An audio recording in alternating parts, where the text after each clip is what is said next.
Hi అండి. నేను చూపిస్తున్న విధంగా టమాటా రసాన్నయితే ట్రై చేయండి. హోటల్ స్టైల్‌లో ఉంటదండి.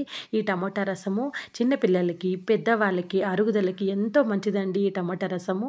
ముందుగా మనం 6 టమోటాలు, ఒక నిమ్మకాయ సైజ్ చింతపండు, ఒక 2 పచ్చిమిర్చిని తీసుకుందాము.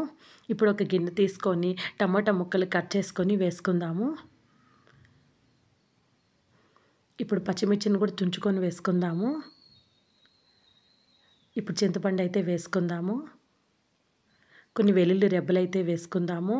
కొంచెం కరివేపాకైతే వేసుకుందాము. కొంచెం పసుపైతే వేసుకుందాము.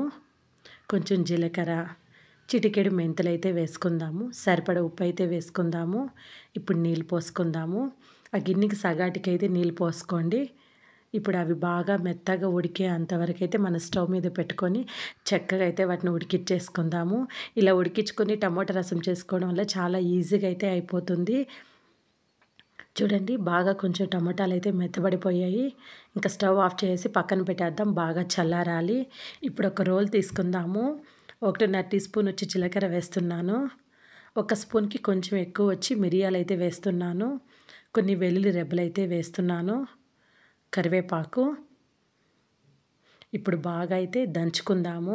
కచ్చా పచ్చాగా అయితే రోట్లో దంచుకొని ఈ మిశ్రమాన్ని తీసుకొని పోయి టమాటా రసంలో వేసామంటే టేస్ట్ అయితే అద్దరిపోతుందండి.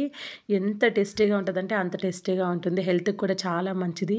ఈ విధంగా రోల్లో దంచుకొని వేయటం వలను. ఇప్పుడు మనమైతే టమోటాలని బాగా పిసుక్కుందాము.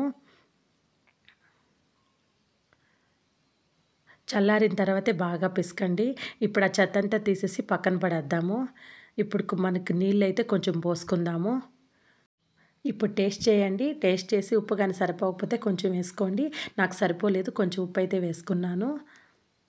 ఇప్పుడు ఈ మిశ్రమాన్నంతా తీసుకొని పోయి ఈ జీలకర్ర, మిరియాలు, వెల్లుల్లి రెబ్బలు, కరివేపాకు ఈ మిశ్రమాన్నంతా మనం దంచుకున్నాం కదండీ కచ్చా పచ్చాగాను. దీన్నంతా తీసుకొని పోయి రసంలో అయితే కలిపేద్దాము. ఇప్పుడైతే కొంచెం కొత్తిమీర వేసుకుందాము. కొంచెం కరివేపాకైతే వేసుకుందాము.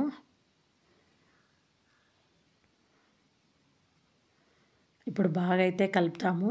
కరివేపాకు ఎక్కువ వేయడం వల్ల అరుగుదల అయితే చాలా బావుంటుందండి రసంలోకి. ఇప్పుడు పోపు వేసుకుందాం రండి. ఒక 3 టీ స్పూన్‌లు వచ్చి ఆయిల్ వేశాను. పోపు దినుసులైతే వేస్తున్నాను. ఆవాలు, పచ్చెనపప్పు, మినపప్పు, జీలకర్ర వేద్దాము. ఇప్పుడైతే ఒక 2 ఎండుమిర్చిని చుంచుకొని వేస్తున్నాను. కొంచెం ఇంగువైతే వేస్తున్నాను. ఇప్పుడు అది కొంచెం బాగా వేగిన తర్వాత తీసైతే రసంలో అయితే వేసేద్దాము. అంతేనండి.